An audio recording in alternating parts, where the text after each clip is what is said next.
লালমনিরহাট বিমানবন্দরটি চালু হলে পাল্টা ব্যবস্থা নেয়ার হুঁশিয়ারি দিয়েছে ভারত। পাল্টা ব্যবস্থা হিসেবে ভারত তাদের ত্রিপুরা রাজ্যের কৈলা শহরের ৩ দশকের পুরনো বিমান ঘাঁটি চালু করবে। এক প্রতিবেদনে এমন তথ্য জানিয়েছে ভারতীয় সংবাদ মাধ্যম এনডিটিভি।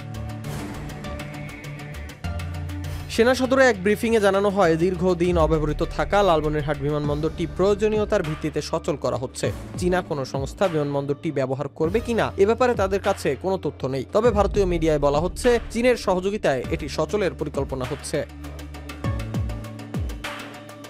এনডিটিভি বলছে, ভারতের উদ্বেগের কারণ চিকেন স্নেক। লালমনিরহাট থেকে মাত্র ২০ কিলোমিটার দূরে এটি। এই চিকেন নেক দিয়ে ভারতের মূল ভূখণ্ড থেকে সেভেন সিস্টার্স রাজ্যে পণ্য আনা নেওয়া করা হয়। যদি চীনের সহযোগিতায় বাংলাদেশ বিমানবন্দরটি পুনরায় সচল করে, তাহলে সেখানে চীন তাদের সামরিক সরঞ্জাম, বিমান, রাডার ও নজরদারি সরঞ্জাম সহ বিভিন্ন কিছু রাখতে পারে বলে ধারণা করা হচ্ছে।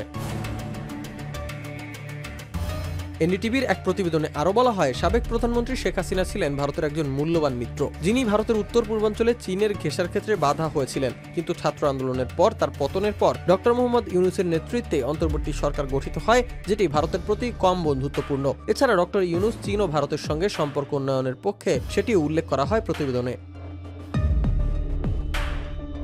সংবাদ মাধ্যমটি বলছে, ভারতীয় সীমান্ত থেকে মাত্র কয়েক মিনিটের দূরত্বে বাংলাদেশের বিমানবন্দর পুনরায় চালুর বিষয়টি ভারতের জন্য বেশ উদ্বেগের। লালমনিরহাট বিমানবন্দর পুনরায় চালু হওয়ার আলোচনা চলার মধ্যেই গত ২৬ মে কৈলাসহর বিমান ঘাঁটিতে একটি ভারতীয় প্রতিনিধি দল গিয়েছিল বলে জানায় এনডিটিভি। সেখানে তারা বিমানবন্দরটির বর্তমান অবস্থা পর্যবেক্ষণ করেছেন।